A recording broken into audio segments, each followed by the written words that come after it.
선물시장 이렇게 좀 살펴봤고요. 외환시장으로 가보도록 할까요? 오늘 외환시장 하락 출발을 했습니다. 오늘 좀 양봉이 나오기는 했는데 여전히 저점 부근입니다. 연 저점을 지난주에 낮춘 모습, 시원스럽게 떨어지지는 않지만 그래도 1110원에 대한 지지력은 있지만 그래도 여기서는 더 많이 움직임이 강화되지는 못하고 있는데요. 오늘 시장 어떤 움직임을 보일지 좀 짚어보도록 하겠습니다.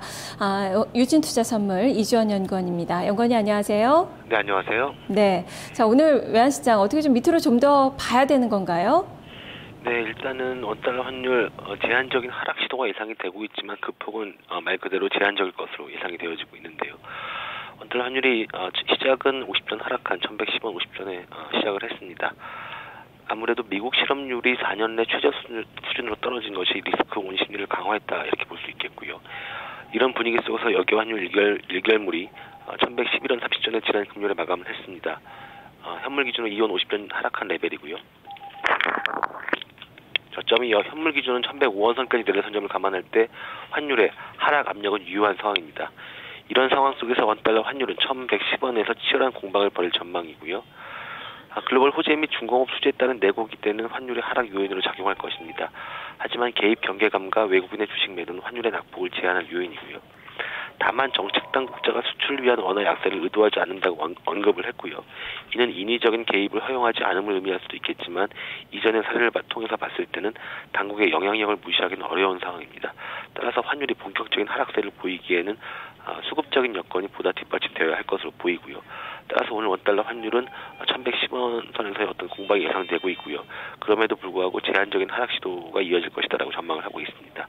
따라서 오늘 예상 환율 범위는 1107원에서 1113원으로 보고 있습니다. 예, 여전히 1100원 선이 상당히 강한 지지력으로 작용할 것이다라는 그 관점인데 사실상 하락의 분위기, 하락 변수들이 더 많은 그 상황이에요. 당국의 개입 경계감이 그렇게 강할 것으로 보시는지 이번 주 주간 환율도 역시 마찬가지로 예상을 하시는지 설명을 해주시죠. 네, 일단 환율의 하락 시도는 현재로서는 이어지겠지만 사실 환율의 그 제한적인 하락 시도라고 말씀드릴 수밖에 없는 게 현재 여기에서는 오히려 원화 강세 쪽에 베팅한 것이 굉장히 조심스러운 분위기고요.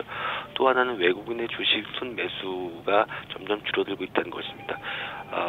또한 그 당국의 개입 경계감 역시 강화되고 있는 입장이고요. 물론 정책 당국자가 인위적인 원화 약세는 시도하지 않겠다고 얘기를 했지만 현재로서는 그것이 어떤 그 시장에서의 어떤 하나의 그냥 그 코멘트 정도로 보여지고 이것이 실제로 이렇게 그냥 용인하기에는 좀 어려울 것으로 보여집니다.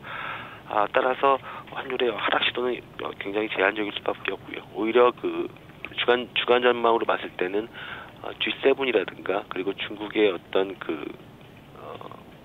일단은 그 G7 재무장관 회의 그리고 중국의 지표에 주목할 수밖에 없는데요. 따라서 원달러 환율은 1100원 초반선, 1100원 중반선에서 1110원 중반선까지의 어떤 10원 정도의 그 레인지 범위에서 움직일 것으로 예상이 되고 있습니다. 예, 알겠습니다. 말씀 잘 들었습니다. 네, 감사합니다. 네, 연 저점을 다시 계속적으로 경신하고 있는 이 외환시장의 움직임인데요. 하지만 여기서의 지지력 좀 봐야 될 것 같습니다. 지금 현재도 1110원 선 부근에서 좀 등락을 거듭하는 그 모습이 나타나고 있는 외환시장이네요. 이주원 연구원과 함께 살펴봤습니다.